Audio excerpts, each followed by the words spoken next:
Hi guys, um, can you see me?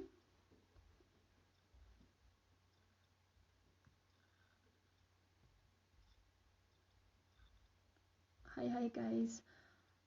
I'm not sure if you could see me. Could you please let me know if you could see me?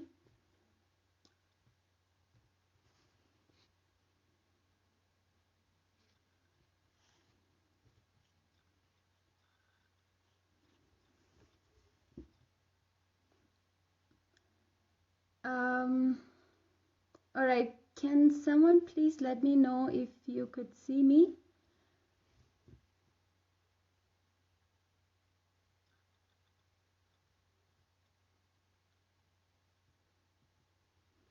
All right. Looks like I am audible and visible.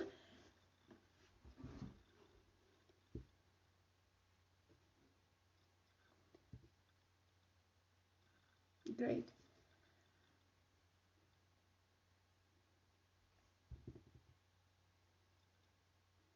I'll just wait for a moment to just settle this down so that I'm sure it's working. Yeah.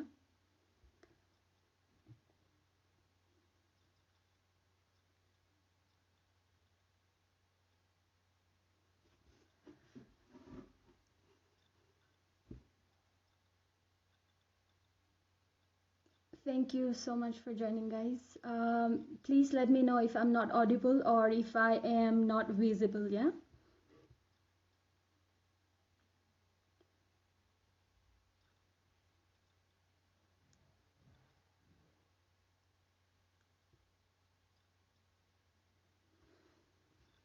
All right. Thank you so much, guys, for joining. And it looks like it's working. And I hope you enjoyed the previous performance. And there are more performances to come. My name is Rigzen, and I am an educator. I work towards education equity. I've been working outside Ladakh for more than 2 years, and now I work in Ladakh. And today I'm going to read through one of my favorite poems, "Do Not Go Gentle Into That Good Night" by Dylan Thomas. And I'll try to explain, or maybe, give my opinion of what I think of that poem. And yeah, and I want to thank Shawatales for having me here. Thank you so much. You guys are doing a great job. And okay, let's begin then. Yeah, this is extremely awkward because I've never gone live before, so it looks I don't know how to function with all of this, so please bear with me. Um, okay, so I will walk you through how the next 30 to 40 minutes would look like. I'll start with the poem. I'll start reading the poem, and we'll try to understand and try to sort of see what I think of this poem. And I would love to hear what you think of it, and what's your interpretation of this poem. Yeah. And then finally we could actually have a discussion. I could take up a couple of questions and we'll try to discuss that. Yeah. All right. And all right then. Great. Okay. The poem is called, I have written it down because I just, okay. So the poem is called "Do Not Go Gentle Into That Good Night." It's written by a very famous Welsh poet, Dylan Thomas. It was first published around 1951, and since then this is one of the famous poems by Dylan Thomas. So I'll start. Yeah. All right. So, "Do Not Go Gentle Into That Good Night" by Dylan Thomas. Yeah. Do not go gentle into that good night. Old age should burn and rave at close of day. Rage, rage against the dying of light. Though wise men at their end know darkest light, because their words has forked no lightning, they do not go gentle into that good night. Good men, the last wave by, crying how bright their frail deeds might have danced in a green bay, rage, rage against the dying of the light. Wild men who caught and sang the sun in flight, and learned too late they grieve it on its way, they do not go gentle into that good night. Grave men near death, who see with blinding sight, blind eyes could blaze like meteors and be gay, rage, rage against the dying of the light. And you, my father, there on the sad height, curse, bless me with your fierce tears, I pray. Do not go gentle into that good night. Rage, rage against the dying of the light. Alright, so this is the poem. I hope everyone has a copy of it, or if you don't, please, I would suggest you to quickly go to the internet and get it downloaded so that we have an interactive session. Okay, so so do not go gentle into that good night is it's a very powerful poem, and it's extremely life affirming, I would say, because it's just not talking about death. I think it's more than that. It's about any adversity that anyone faces in life. I think it's just not about how we should fight against death, but it's also about how we should fight against anything that is not acceptable, that your heart doesn't accept. So this poem holds a very special place in my heart, and I hope you will understand it and like it in the end. Yeah. Okay, so I'll try to sort of tell you what I think of it and what my interpretation of this poem is, and I would love to hear some of you about your interpretation and what you think of it. Yeah. Okay. So the first line goes like, do not. The first line is also the title of the poem, which says, "Do not go gentle into that good night. Old age should burn and rave at close of day. Rage, rage against the dying of the light." So the poet here is talking about not submit yourself to death, or not submit yourself to anything that your heart do not accept, right? So it talks about, I would like to think it as it more than a death, and not just merely death. I would like to think it as something that you are so desperately sort of, you really want it to stay with you. You don't want to lose, or you are so close to it. So it goes beyond death. It goes beyond like the concept of death, I would say. So it says that you do not go gentle into that good night. So do not just give in, do not give up, and into that good night. Here night means death. Here the night is the symbol of death.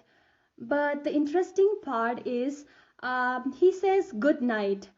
So I would like to assume that good night meaning he is also aware of the fact that when you are dying, especially when you are extremely unwell and you are finally dying, that could also mean the end of the suffering, right? So I would also consider this as a sort of end of suffering, or you are finally liberating yourself, from all the sufferings. So that's how I've seen it.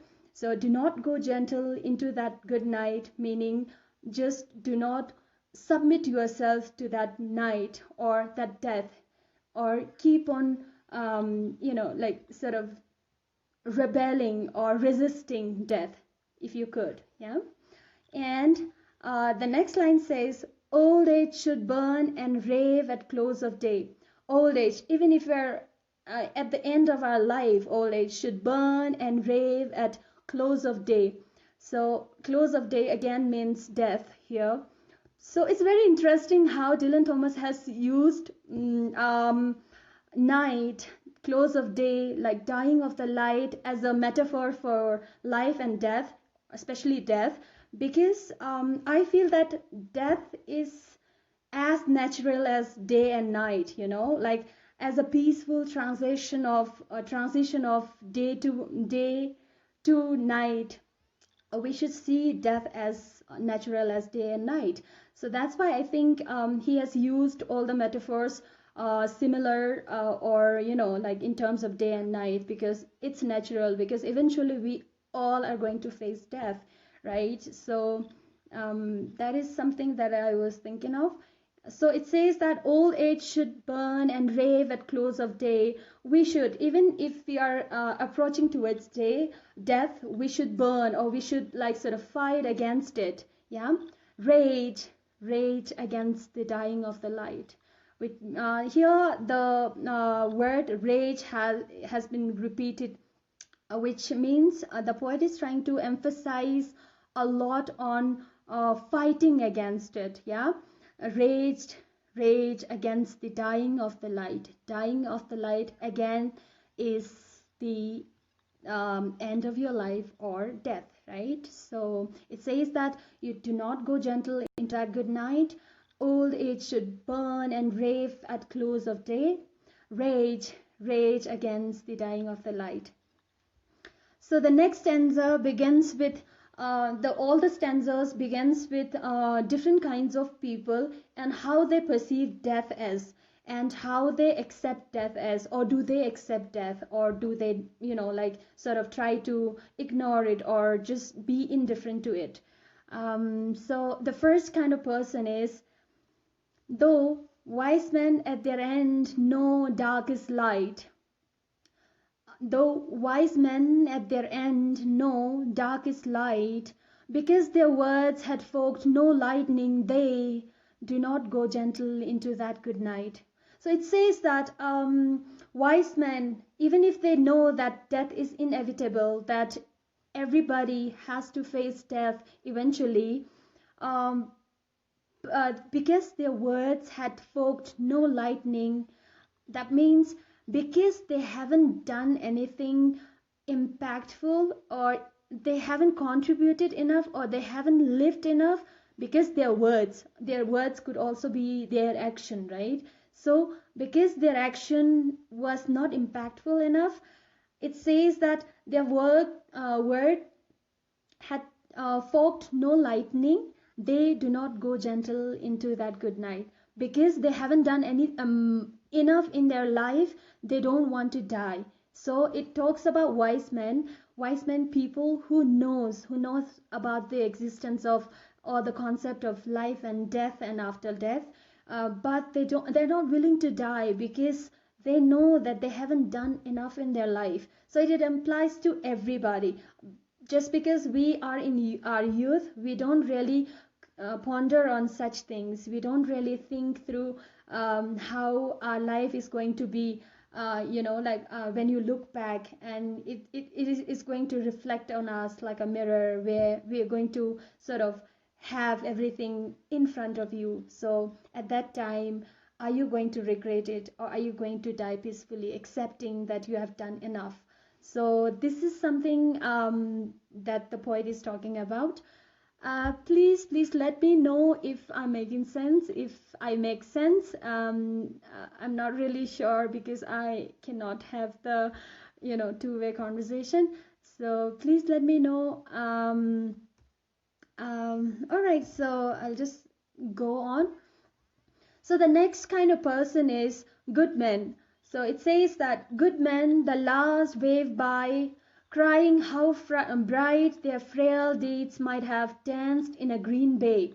So good men, here a good man, in my opinion, is people with good intention, or people who I think people who really want to contribute to the society, or people who want to do something or people who wants to expand their boundary from my or me to us and we. So here I think the poet is talking about good men. The last wave by, crying how bright their frail deeds might have danced in a green bay. So it talks about people who wants to do something, people who have done, enough in their life. When the death arrives, here the last wave by is also death. So when the death arrives, they are crying. That means they are regretting.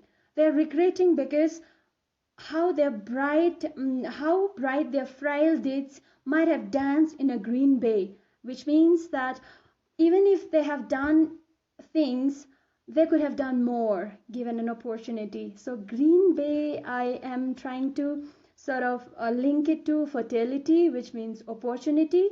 So given an opportunity, I believe that people would regret if you have had an opportunity and you didn't do anything. So I think it is talking about people who had opportunity in their life and who are willing to do things as well. They had an intention to do things as well, but when the death finally arrives at their door, they are regretting because they still feel that they could do so much more in their life, right? So I think it's talking about that.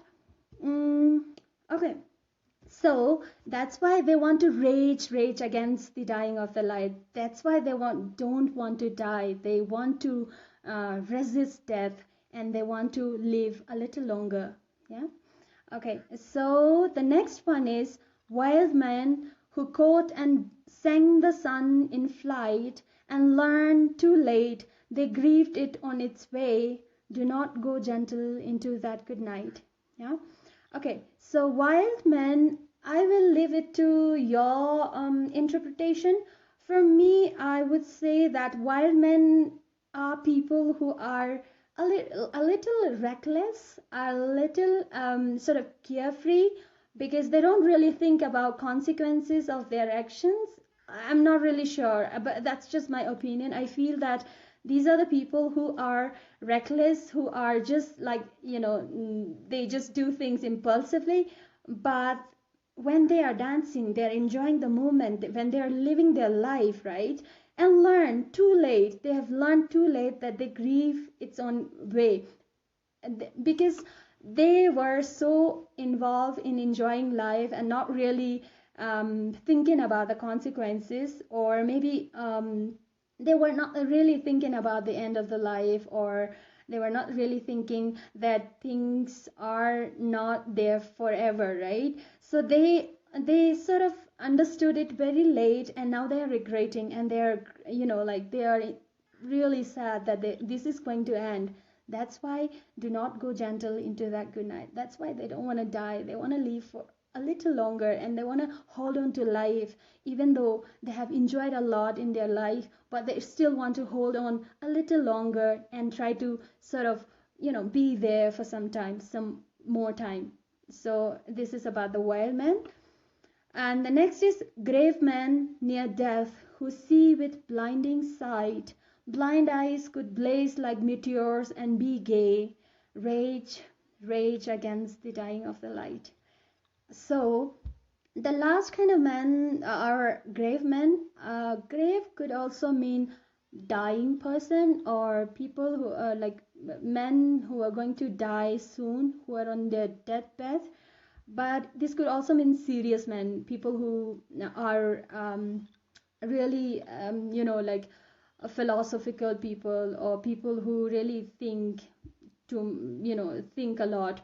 So it says that grave men near death, when they are going to die, they are going to die soon, who see with blinding sight, because they have lived life, they have the accumulation of experiences they have lots of insights.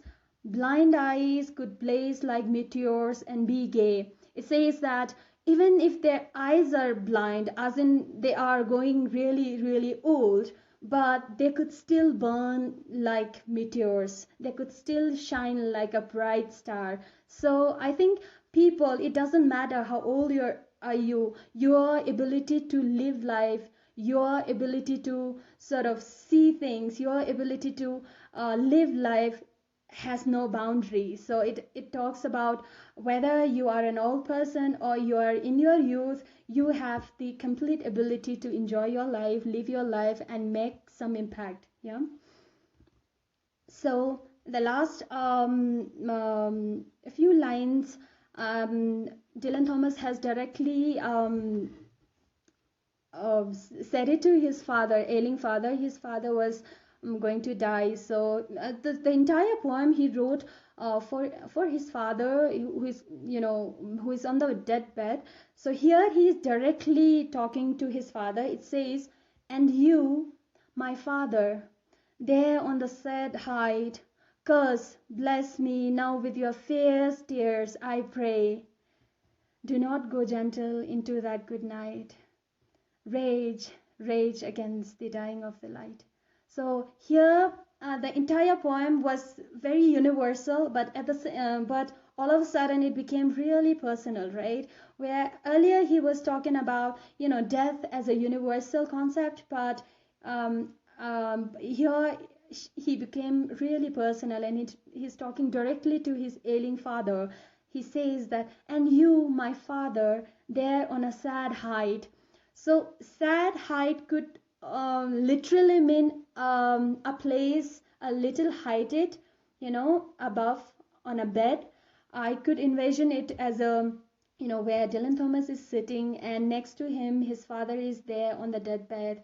So I could actually vision, you know, I'm thinking literally on a sad bed, which is a little heighted than where he is sitting, right?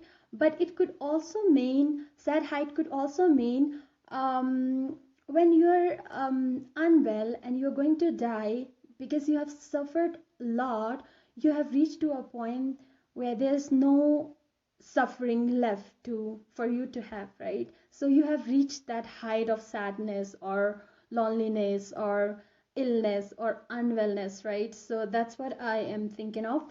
um, so it says that, "And you, my father, me, there on the sad height, curse, bless me now with your fierce tears, I pray." And he says that curse me, bless me, these are oxymorons. So oxymorons are the words which has contradicting meaning, like bittersweet. So these are the words which goes together but not really goes together. So these are the kind of words. So it says that, "Curse me, bless me now with your fierce tears, I pray." So here you can actually see the desperation with which he is pleading to his father, right? That you can say anything. It doesn't matter if you want to you want to curse me or you want to bless me, but just say something. Don't stay quiet, right? So he's talking to his father desperately, telling him to say something. It doesn't matter what. Curse me, bless me, but with your fierce tears. So here, fierce tears could also mean emotions, but when a person is alive, he or she is full of emotions, right? So it could also mean being alive. So just stay alive, say something. I pray. So he's pleading, he's literally pleading to his dying father to stay a little longer, to talk to him, to react, to show some emotions. Doesn't matter if it's a bad or a good emotion. So just be alive, right? So he says that, "Curse, bless me now with your fierce tears, I pray. Do not go gentle into that good night. Rage, rage against the dying of the light." So he says that do not go gentle, do not just accept death, do not accept any adversity, you know, without resisting it. Rage, fight, rage against the dying of the light, fight against the death or any adversity that you have. All right, so this was the poem, "Do Not Go Gentle into That Good Night." I hope you have understood a little bit of it, or you have got a little bit of idea. Please let me know what you think of it and your opinion. I would love to hear your opinion. And I can take some questions and we can discuss about it. Yeah. Oh yeah, I can also talk about. So I haven't touched much the form and structure of the poem. So this poem, the form of poem is villanelle, which is a little longer than sonnets. So sonnets are a little shorter than villanelle. It has 19 lines and with 16, 6 stanzas, and which has loads of repetition. So you could see that do not go gentle into that good night and rage, rage against the dying of the light. These are the things which repeats after every alternative lines, right? Stanzas, right? So the form is villanelle.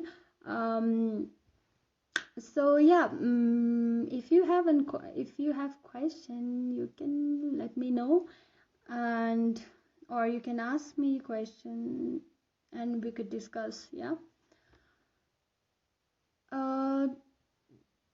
Someone said the author is clearly in turmoil, quite distressed, so such type of poetry is expected. Yes, definitely. So he has written it looking at his ailing father. So definitely, it's a mix of desperation, I would say, and love, and I mean, you would definitely want to keep that person as close to you as possible, right? And you wouldn't want to leave him. So yeah, it is a mixture of lots of emotions, power, love, and desperation. Definitely, yeah. uh, okay. I am reading it from Facebook. Someone said it is wonderfully explained how important the lesson or theme in the poem important to both individual and society as a whole. I mean, as per your understanding, how important the lesson or theme in the poem. So I believe that no poem is written in just one, thinking about just one. That is the beauty of literature, that you can have thousands of interpretations, right? So it's up to you how you want to take it as. For me, it is definitely very powerful. Um, for me, because it's very life affirming, because it talks about the reality, right? And it also goes against the philosophy of stoicism, I guess, because there you talk about the dichotomy of control, right?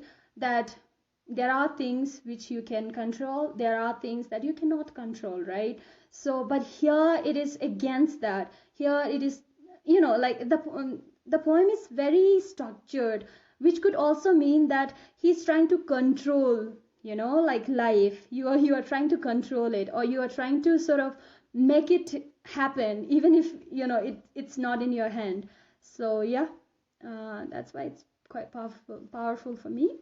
mm. What should we say to death? Okay. What should we say to death?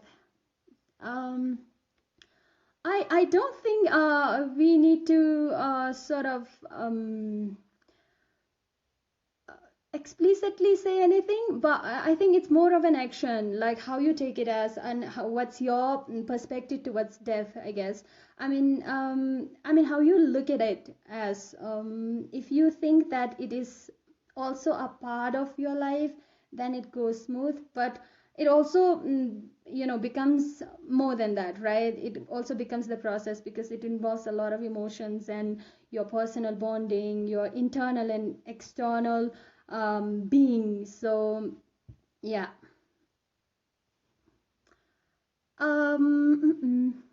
Okay, more questions. Yeah, now someone has written there is no death though. mm, yeah, if you, I don't know, like I haven't thought much about in that line, but yeah, if you say so.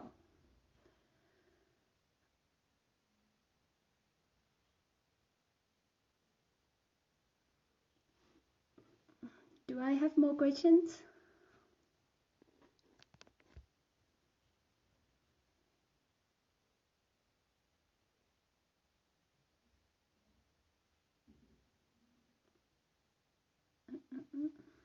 Okay.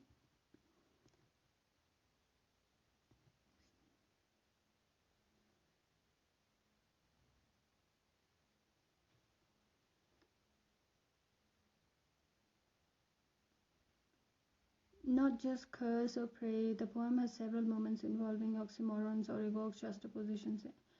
Any insight there? Yeah, definitely. Yeah, there are many oxymorons written. For example, I would say, um, mm, mm, mm, mm, mm. Yeah, definitely there are many. I think it's I think I'm not really sure if the involvement of lots of oxymorons are intentional, or if he is trying to say something, um, um, you know um, say something, but yeah, there are definitely loads of, because the entire poem is extremely structured, and Dylan Thomas was a kind of person who, like poet, who'd always write in very strict rhyming scheme. This could also sort of mean that, um, that he has used lots of, like words that goes well with the ending of the sentences or the beginning of the sentences, because I mean, when you see that you have every line ends with night, light, light, bright, flight, height, and all of that, so it has a very beautiful structured poems. So it could also mean that maybe trying to make it more structured, or this could be something else, I'm not sure. Yeah.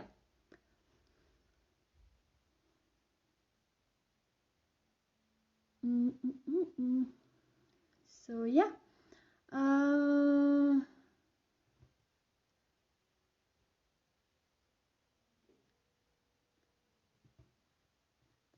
do I have more questions?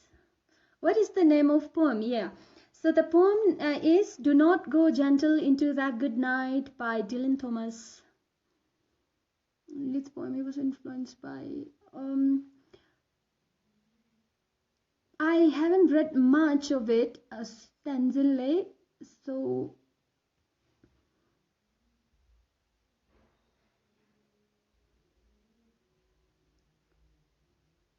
yeah.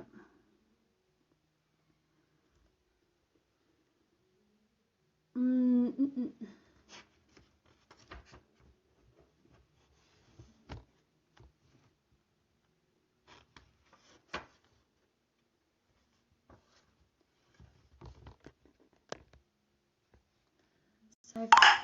4 minutes left.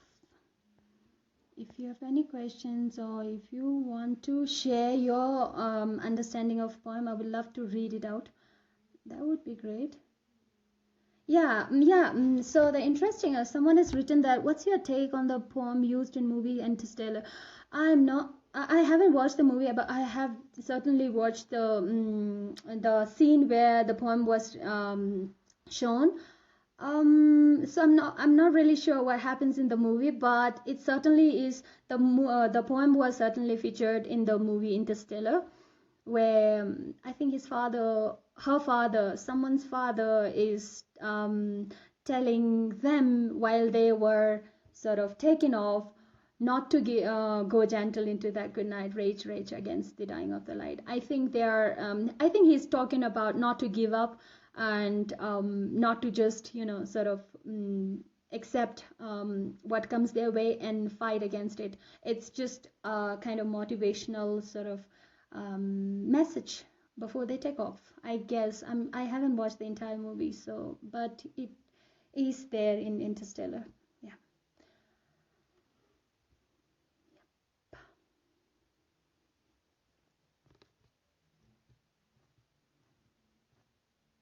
Mm-mm. 2 more minutes. If you have a question, please post it here, or you want to share something regarding this, I would read it loud.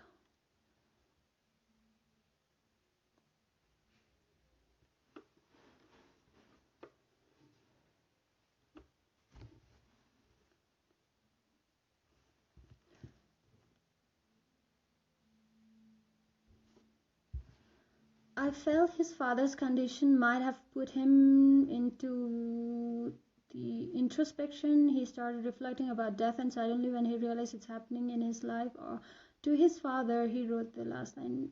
Maybe, I'm not sure. But also, Dylan Thomas also died at a very young age. He died at the age of 39. I think a year after he wrote this poem. So it could be, I'm not really sure, but yeah. And I'm not sure, but Bob Dylan, the legendary singer, has got his name after Dylan Thomas. Just saying.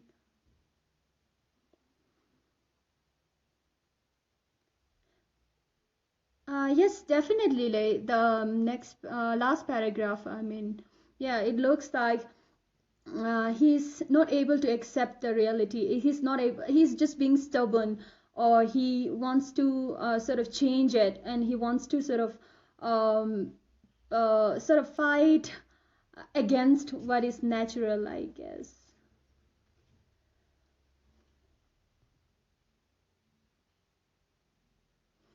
Someone has said, at one point the poet become personal, but at the same time he also admitting it universal. So is there any difference in this perception of death? Mm. So in the previous five stanzas, he's talking about how different people like sort of reacts or deal with death, and I think most all of us includes in one kinds, right? So how we differently deals with death. But here I think it gets really personal because he is seeing that process, like the the process of death, in right happening right in front of him. So that's when his tone also changes, where he is not just telling us, but he's also pleading, and he's also like in desperation, right? So that's what I feel, that when something happens to you personally, so you will have a different take on that, I guess. Yeah. Okay. All right, guys, that's my time. I think we're done. Thank you so much, guys, for joining. It was beautiful, and please let me know if you want me to have more of this on my Instagram page, my literary journey. And also, you could also be a member of Ladakh Literary Society. I'm one of the founding members. Let me know at um, you could just be a part of it, right? So thank you, guys, thank you for joining in, and I really enjoyed